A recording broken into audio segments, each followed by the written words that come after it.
송구 용신 예배에 참석하신 분들은 다 아시겠지만 올 한 해 교회의 표어가 리뷰드라는 표어를 가지고 있습니다. 말씀이 앞서서 한번 지난 저녁에 우리 옥정환 목사님이 하신 것처럼 한번 표어를 외쳐보겠습니다. 제가 다시 하면 세우자 한번 해보겠습니다. 다시 무엇을 세우시겠습니까? 들으신 분은 아시겠지만 기초를 세우고 이해를 세우고 정체성을 세우고 주인됨을 세우고 행함을 세우는 한 해가 되길 원합니다. 지금까지 안 했다는 얘기가 아니죠. 지금까지 했는데 더 굳건히 다시 세워가자라는 얘기인 줄 믿습니다. 저희 교회가 그동안 잘못했다는 것이 아니라 더 잘 되자는 그런 의미인 줄 믿습니다.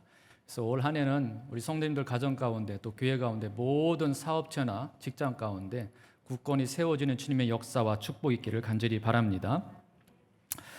밤새 안녕하시고 어제는 맛있는 진지를 잘 드시고 좋은 하루를 보내셨는지요?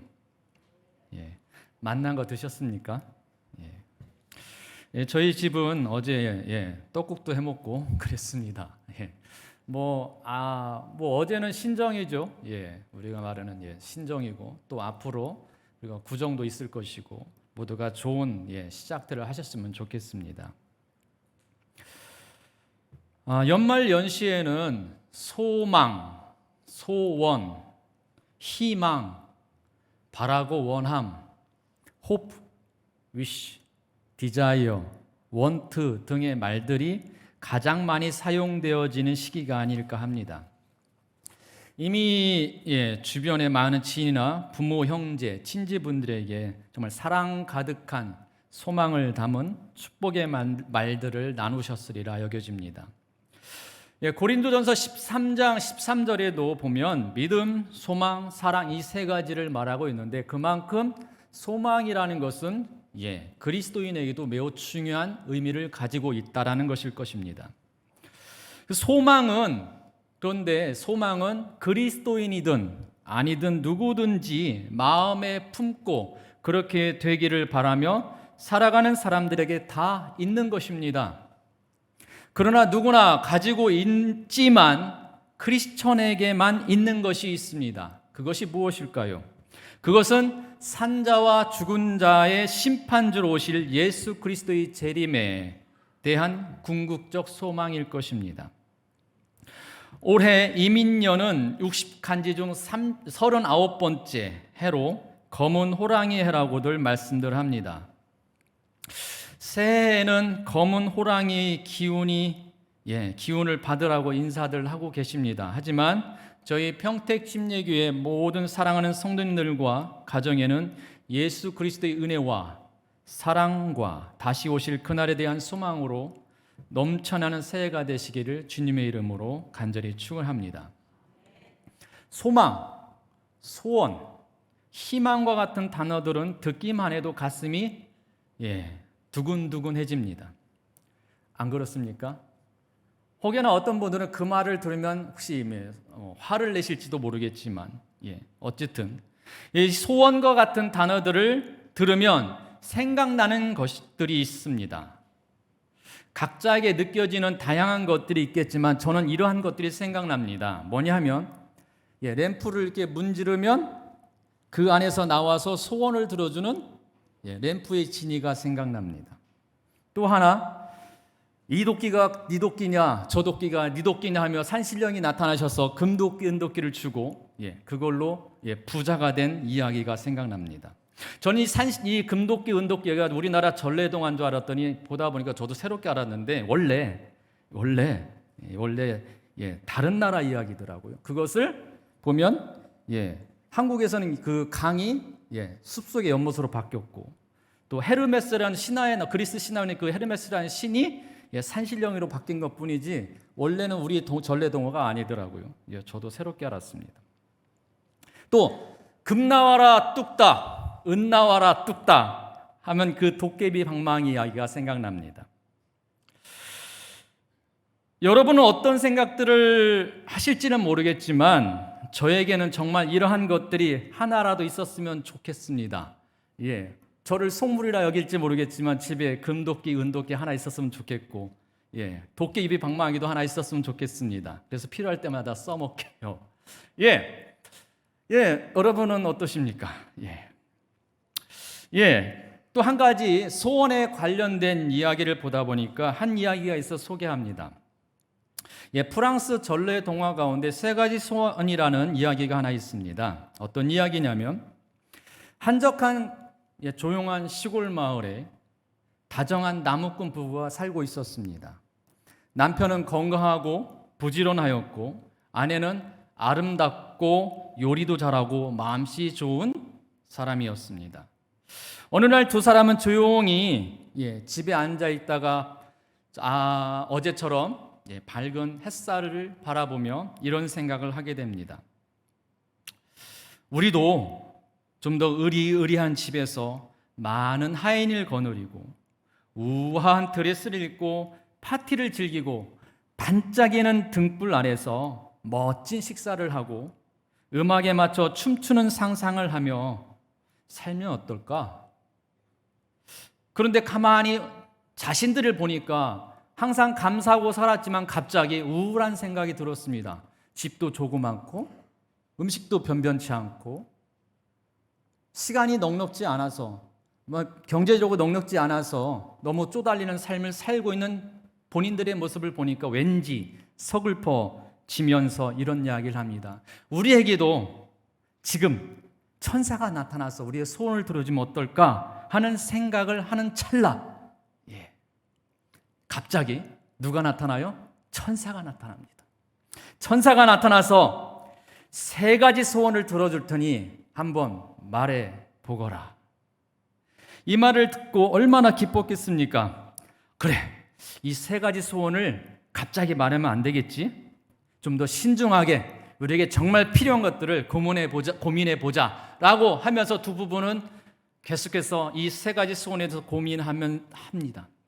그때 음식을 하던 이 아내가 이 후라이팬 위에 좀 더 큰 소세지가 있으면 얼마나 좋을까라고 하는 순간 그 후라이팬에 아주 먹음직스러운 소세지가 딱 하고 나타납니다. 그걸 본 남편이 얼마나 어처구니가 없겠습니까? 아니 이 소원을 이렇게 하찮게 쓰다니 하면서 부인에게 화를 내면서 에이! 이 소세지가 이 아내의 코에 붙어버려라. 두 번째 소원, 소세지가 아내의 코에 붙어버렸습니다. 어떻게 해요? 할 수 없지 세 번째 소원을 써야 됩니다. 그래서 아내의 코에 붙은 소세지가 떨어지길 원합니다 라고 해서 결국 이 세 가지 소원을 쓰고 말았다는 이야기입니다. 그런데 마지막 이야기는 이렇습니다. 이 부부가 마지막 이 소원을 어처구니 써버렸지만 자신들의 그동안 감사했던 그 삶을 다시 한번 되짚어 보면서 내 사랑하는 아내 있고 내 존경하는 남편이 있고 작지만 머무를 수 있는 집이 있고 풍족하지 않지만 자금씩이라도 나눌 수 있으니 감사하는 그런 마음으로 이야기를 마무리하고 맙니다. 그러면 지금 이 시간 여러분 가운데 천사가 나타나서 당신의 소원이 무엇입니까? 라고 묻는다면 어떤 소원을 비시겠습니까? 부자 되길 원합니다. 돈이 많기를 원합니다. 직장이 잘 됐으면 좋겠습니다. 회사가 잘 됐으면 좋겠습니다. 내 자녀가 공부를 잘해서 저 스카이대에 갔으면 좋겠습니다. 건강했으면 좋겠습니다. 이런 소원들이 생각날 것입니다. 그럼 이 소원이 다 이루어진다면 정말 모두가 행복해질 수 있을까요? 정말 여러분과 제가 가져야 할 참 소망은 무엇이겠습니까? 요즘처럼 너무나 쉽게 절망하고 분노합니다. 요즘은 사람들이 참지 않아요. 조금만 자신에게 무언가 불편함이 생기면 바로 화를 내기도 하고 그래서 뉴스거리가 되기도 합니다. 사람을 찌르기도 하고 사람을 때리기도 하고 또 심한 경우는 차를 가지고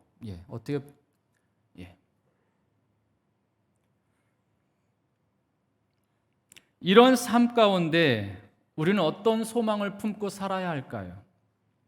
어떤 소망이 우리로 하여금 절망하지 않고 세상을 살아가도록 힘을 불어넣어 줄까요? 세상의 눈으로 볼 때 불편해 보이는 하늘 소망이 우리에겐 절대적 소망이 되어야 합니다. 그 하늘 소망은 하늘엔 영광, 땅에는 평화라 외쳤던 천사들의 말처럼 예수님에 관한 소식이 우리의 하늘 소망이 되어야 합니다. 살아계신 하나님의 아들 예수님이 우리를 위해 십자가 지시고 부활하신 그 사건이 우리의 하늘 소망이 되어야 할 줄 믿습니다. 그 십자가 사건이 우리에게 하늘 소망입니다. 그 하늘 소망이 세상에서 힘겹게 살아가고 있는 여러분과 저에게 하나님의 능력으로 임하리라 믿습니다. 십자가의 도가 멸망하는 자들에게는 미련한 것이요 구원을 받는 우리에게는 하나님의 능력이라 라고 말씀하신 것처럼 새해에 하늘 소망이신 예수 그리스도의 십자가의 능력이 성도 여러분의 가정에 임하시길 주님의 이름으로 간절히 소망합니다. 하지만 현실은 하늘 소망보단 땅의 소망에 더 눈이 갑니다. 돈, 권력, 인간관계, 집과 땅이 더 능력 있어 보이고 나에게 간절하게 필요한 것으로 보이게 되어져 있는 것이 현재 우리의 삶의 모습입니다. 그것들이 확실히 나를 지켜줄 것 같습니다. 그래서 땅의 것들을 더 빨리 구하며 살아갑니다. 한번 우리가 삶을 되돌아보세요. 갑자기 어려움이 생길 때 먼저 하나님께 무릎을 꿇었는지 아니면 현실을 탓하며 부정했는지 한번 우리의 삶을 돌아봤으면 좋겠습니다. 눈에 보이고 확실한 것, 그 땅의 소망, 하늘 소망보다 더 합리적일 것 같은 땅의 소망을 보며 살아가는 사람들의 모습은 어떤 것일지 성경은 말씀하고 있습니다. 누가복음 14장 16절 24절 말씀에는 천국잔치의 비유에 대해서 말씀하고 있습니다. 그 가운데 잔치에 초대를 받았음에도 각자 다른 일이 있어서 가지 못하겠노라고 거부 의사를 밝히는 사람들이 나옵니다. 그들은 왜 잔치에 초대된 것을 거부했을까요? 먼저 첫 번째 나오는 사람들이 이렇게 말합니다. 제가 요즘 최근에 밭을 샀습니다. 그것을 보러 가야 되고 그 밭을 제가 잘 경작해야 하기 때문에 갈 수 없습니다. 밭은 투자의 상징이요 물질의 상징입니다. 곡식을 심고 가꾸고 거두어 드리는 사업체요 직장입니다. 밭은 우리 사람들이 살아가는 데 필요한 것입니다. 밭은 우리에게 힘을 주는 원천입니다. 밭에 씨를 뿌리고 김을 메고 가꾸어 거두어 드리고 사람들을 만나고 열매를 위해 거름도 주고 비료도 주고 농약도 하고 이 노력하는 것은 이 땅을 살아가는 데 꼭 필요한 것입니다. 그러나 이 사람에게 문제가 있다면 천국보다 자신의 밭을 더 중요시 여기었다는 것입니다. 사람은 일을 하여야 살아갈 수 있습니다. 성경이 그렇게 말합니다. 너는 내 평생에 수고하여야 그 소산을 먹으리라. 성경도 그렇게 말씀하고 있습니다. 그러나 그보다 더 귀한 것, 이 모든 것을 주시는 만물의 주인이신 하나님을 바라볼 수 있어야 한다는 것입니다. 마태복음 6장 33절에 너희는 먼저 그의 나라와 그의 의를 구하라. 그리하면 이 모든 것을 너희에게 더 하시리라 하고 하였습니다. 잘 알고 있습니다. 머리로 알고 있고 그런데 삶을 통해서 그것을 실천하지 못하는 것이 우리의 모습일 수 있습니다. 하늘 소망을 먼저 귀하게 여기고 사는 여러분과 저가 되기를 간절히 바랍니다. 두 번째 사람은 이렇게 말합니다. 소 5겨리를 샀습니다.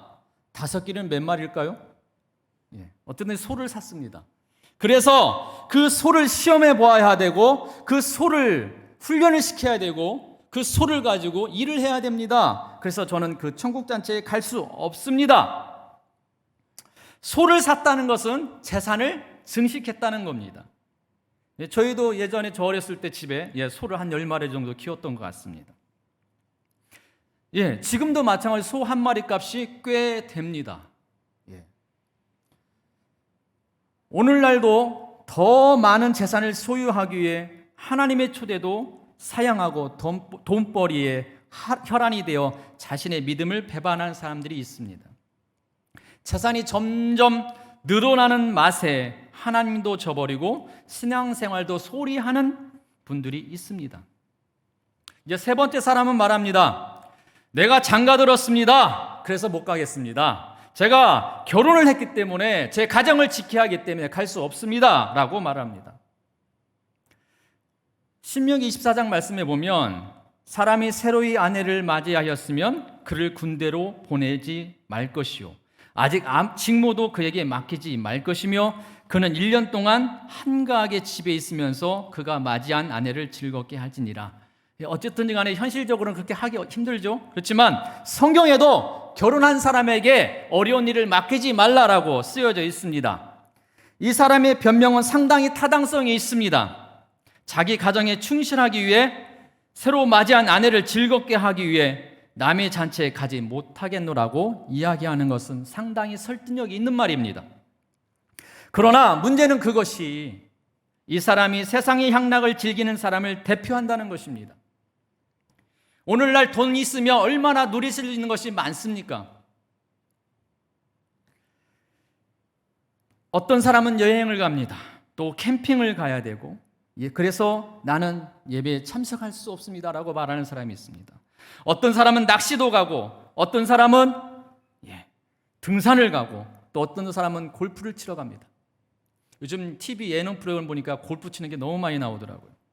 과거에는 어땠어요? 예전에 보면 골프장 가지고 많은 사회 환경단체에서 뭐라고 했던 적이 있습니다. 농약을 너무 많이 살포해서 자연이 훼손된다고 말하는, 요즘은 그런 말은 전혀 없는 것 같아요. 그런데 어쩌면 골프를 치러 가야 되고 운동하러 가야 되고 사람을 만나야 되고 할 일이 너무나 많다는 것입니다. 우리 성도님들 가운데 지금 현재 갑자기 돈이 100만 원이 생긴다면 무엇을 하고 싶으십니까? 돈 100만 원 갖고 별로 할 게 없다라고 말씀하실 분도 계시겠지만, 좋은 여행지에 가서 좋은 음식을 먹을 수 있는 귀한 돈입니다. 사람들은 그럴싸한 이유로 하나님의 초청을 거절하고 있습니다. 모두가 세상의 소망을 더 귀하게 여기기 때문입니다. 하나님께서도 현실을 살아가는 물질에 대해서 부정하지 않습니다. 그러나 그것보다도 더 많이 하나님을 귀하게 여기지 않고 세상 것을 더 귀하게 여기기 때문에 문제가 된다는 것이죠. 이들에 대해 화가 나신 하나님은 어떻게 하십니까? 한 명도 내 잔치를 맛보지 못하리라고 말씀하시며 심판하셨습니다. 저와 여러분도 이들처럼 분명히 하나님의 초대에 거절할 이유가 생길 것입니다. 하늘 소망보다는 땅의 소망이 더 쉽게 내 문제를 해결해 줄 것 같은 상황이 생겨날 것입니다. 땅의 소망이 하늘 소망보다 더 확실하고 능력 있어 보일 때가 있을 것입니다. 그때 여러분과 저는 결단해야 합니다. 하늘 소망을 품고 주님을 바라보는 성경의 메시지를 들을 수 있는 여러분과 저가 되시기를 주님의 이름으로 간절히 소망합니다. 시편 39편, 우리가 읽으신 지금 본문 39편은 임종 직전에 다윗이 자신이 지나온 길을 돌아보며 참회하는 마음으로 지은 시편입니다. 이스라엘을 강력한 국가로 세웠지만 이제는 늙어 이빨 빠진 호랑이처럼 기력이 쇠하여진 자신의 모습을 하나님 앞에 솔직히 내어 보이고 있는 것입니다. 남들이 보기에는 존경받는 왕이었지만, 강력한 왕이었지만 하나님께는 한낱 죄 많은 인간에 불과하다는 것을 고백하고 있는 것입니다. 그런 자신이 붙들어야 할 것은 하늘 소망이신 하나님밖에 없는 줄 고백하고 있는 것입니다. 다윗은 자신의 처지를 이렇게 고백합니다. 1절부터 6절까지 말씀을 제가 공동 번역서에 있는 말씀으로 좀 읽어드리겠습니다. 혀로 함부로 눌러 죄를 짓지 아니하리라. 혀를 함부로 놀려 죄를 짓지 아니하리라. 악한 자 내 앞에 있는 한 나의 입에 재갈을 물리리라 마음먹었습니다. 입을 다물고 벙어리가 되어 가만히 있으려니 아픔만 더욱 쓰라립니다. 마음속에 불이 타고 생각할수록 불길이 솟아나와 감히 혀를 놀립니다. 야훼여 알려주소서. 며칠이나 더 살아야 이 목숨이 멈추리이까. 내 목숨이 얼마나 덧없는 것인지 알고 싶사옵니다. 아옵니다. 나의 세월을 한 뼘 길이로 만드셨고 내 목숨 당신 앞에서 아무것도 아님을 머리를 들어봤자 사람은 모두 한낱 입김에 지나지 않는 것임을. 걸어다닌다지만 실상은 그림자. 재물을 쌓아도 그것은 한낱 입김에 지나지 않으며 그 차지할 자 누구일지 모르는 것을. 여기에 보면 그 심정을 얼마나 잘 표현하고 있는지. 저희들도 그런 심정이 있으셨을 거예요. 뭐냐면 마음속에 불이 난다는 말을 합니다. 마음이 불이 나서 이 불길이 솟아서서 정말 미치겠습니다. 그런데 다윗은 우리와 좀 다른 것이 그 혀를 세상을 향하여 놀린 것이 아니라 하나님 앞에 내어놓았다는 것입니다. 다윗이 고백하는 상황이 자신의 육신에 병이 들어 심한 고통을 당한 것에 대한 것인지, 아니면 반란을 일으켰던 아들 압살롬에게 받았던 정신적 그 심한 고통을 이해하는 것은 정확히 알 수는 없습니다. 하지만 그동안 자신이 살아오면서 겪었던 다양한 고난의 상황을 회심하고 있는 것은 확실합니다. 그러면서 다윗은 주위의 사람들에게 말해봤자 별 의미가 없고 오직 하나님만이 진정한 위로와 상담을 해주실 것임에 대해 깨달은 것을 이야기하고 있는 것입니다. 자기를 괴롭게 하는 자가 뭐라고 해도 입에 재갈을 무니는 한이 있더라도 절대로 혀로 범접지 않겠다고 합니다. 참다 너무 힘들어서 하나님께만 하소연을 합니다. 죽을 날이 언제인지를 알려달라고 합니다. 오죽했으면. 자신의 살아온 삶과 재산도 한낱 입김에 지나지 않으며 죽으면 아무것도 아님을 고백하고 있습니다. 여러분과 저도 지난 세월을 돌아볼 때, 적어도 작년 2021년을 돌아볼 때 어떤 마음이 드십니까? 누군가에게는 그저 그런 날이었을 수도 있습니다. 정말 좋았다라고 생각하시는 분도 계실 겁니다. 또 누군가는 죽고 싶을 만큼 힘든 시기였다고 처절한 심정을 토로하는 분도 계실 겁니다. 다윗처럼 사람들 눈에는 좋아 보이고 존경받는 자리에 계실지라도 실상 그 안에는 남에게 말하기 어려운 심정으로 고통받고 계신 분도 계실 겁니다. 그 어려운 때에 소망이 보인다면 얼마나 좋을까요? 그 힘든 시기에 살 소망, 하늘 소망, 숨통을 트이게 하는 소망이 있다면 얼마나 좋을까요? 여러분과 저에게 살아갈 수 있는, 정말 살아가게 하는 그 소망이 무엇입니까? 앞서 다윗은 사람마다 잘난 척하고 뭔가 이룬 것처럼 하지만 모두가 허사라고 말합니다. 사람들이 부산하게 이리저리 뛰어다니며 성공했다고 하지만 그 자리에 불과하고 그림자에 불과하고 헛되며 모든 재산도 결국은 누구의 것이 될는지 알 수 없다라고 말합니다. 그러면서 결국은 바랄 것은 주님밖에 없음을 고백하며 주님만 바라보겠노라고 결단하고 있습니다. 다윗의 참된 소망은 하나님이고 그 안에서 최선을 다해서 삶을 살아가고 있노라고 말하고 있습니다. 우리도 마찬가지입니다. 우리의 삶도 어떨 때는 좋고 어떨 때는 내 마음대로 안 될 때도 있고 기쁠 때도 있고 슬플 때도 있습니다. 외로울 때도 있고 죽고 싶을 만큼 힘들 때도 있습니다. 성실하게 최선을 다해 살았는데도 나쁜 짓을 하는 사람이 더 잘 되는 것을 바라보며 분노할 때도 있습니다.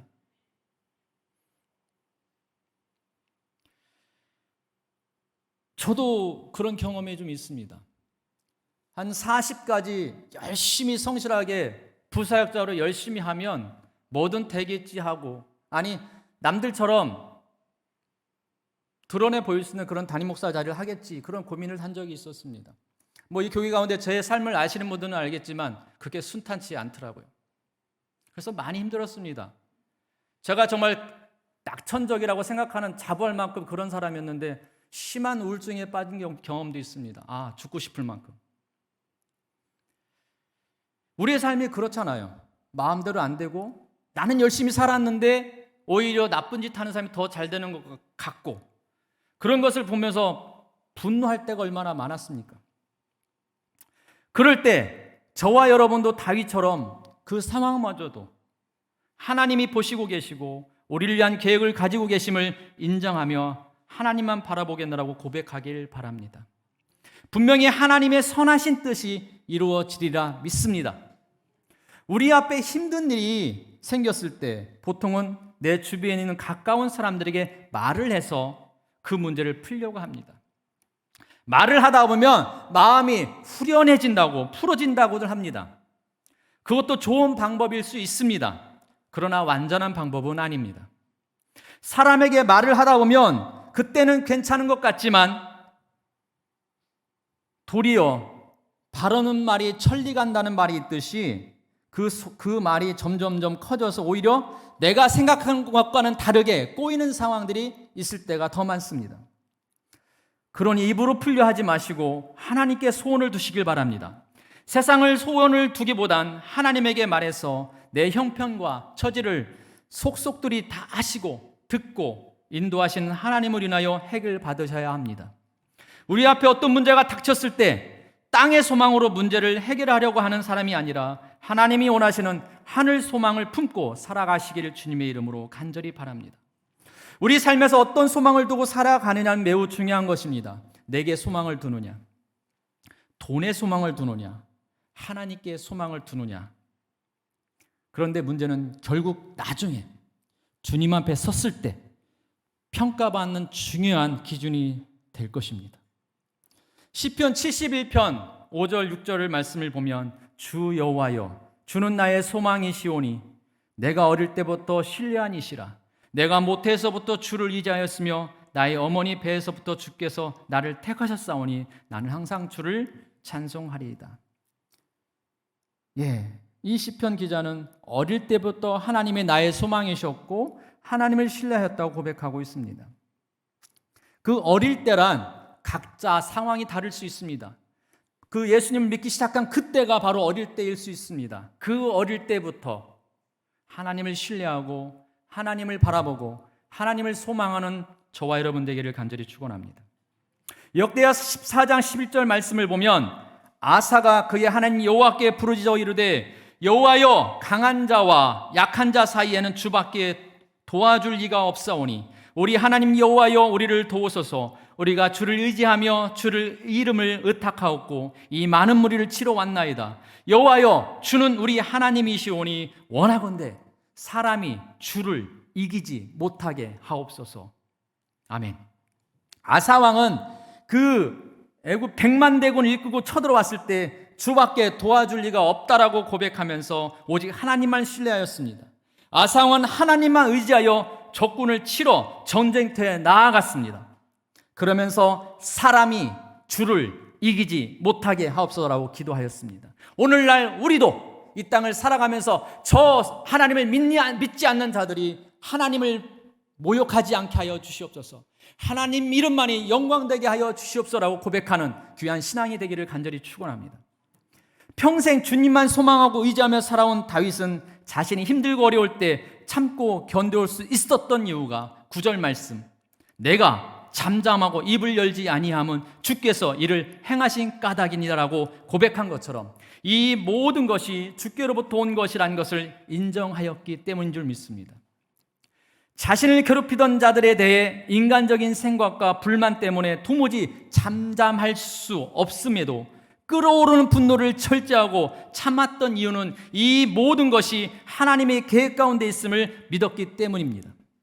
또한 하나님께서 이 모든 것을 아시는 분이시기 때문에 주님이 자신의 모든 문제를 해결해 주실 것이라는 것도 믿었습니다. 하늘 소망은 하나님의 주권을 인정하고 하나님께 나의 모든 것을 내어놓고 기도하는 것입니다. 다윗은 인생의 마지막에도 하나님께 소망을 두고 기도했습니다. 12절 13절 말씀을 제가 읽어드리겠습니다. 여호와여 나의 기도를 들으시며 나의 부르짖음에 귀를 기울이소서. 내가 눈물 흘릴 때에 잠잠하지 마옵소서. 나는 주와 함께 있는 나그네이며 나의 모든 조상들처럼 떠도나이다. 주는 나를 용서하사 내가 떠나 없어지기 전에 나의 건강을 회복시키소서. 아멘. 다윗은 정말 할 말 많은 자신의 삶을 돌아보며 그것을 불평하지 않고 사람들에게 떠벌리기보다는 전적으로 모든 것을 하나님께 맡김으로써 자신의 구원의 회복을 요청하는 성숙된 신앙의 모습을 보여주었습니다. 너무나 간절한 나머지 부르짖어 기도했습니다. 너무나 가슴이 아파서 눈물로 기도했습니다. 누구는 그렇게 소리 지른다고 주님이 들어주겠냐라고 말한 사람이 있을 수도 있습니다. 누구는 꼭 교회를 가야 되느냐라고 말하는 사람이 있을 수도 있습니다.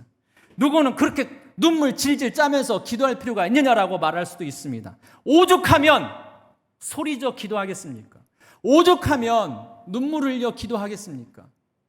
바로 하나님께서는 그분의 눈물과 그분의 간절함을 기억하시리라 믿습니다. 새 2022년 벌써 첫 주일을 맞이했습니다.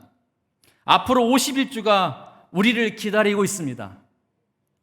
한 해 동안 또 얼마나 많은 일이 우리를 기다리고 있을지 아무도 알 수 없습니다. 이왕이면 기쁜 일, 좋은 일만 충만했으면 좋겠습니다. 그러나 현실은 불편한 일, 괴로운 일, 슬픈 일, 눈물과 고통이 기다리고 있을 수도 있습니다. 그때마다 주님을 바라보며 하늘 소망을 품는 우리가 되기를 축원합니다. 사람을 의지하기보다 땅의 소원을 의지하기보다 하늘 소망이신 하나님을 바라보며 그분께 부르짖어 기도할 수 있기를 소원합니다.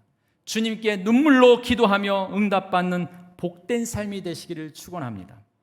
하나님만 신뢰하며 소망하며 최선의 삶을 살아가야 할 줄 믿습니다.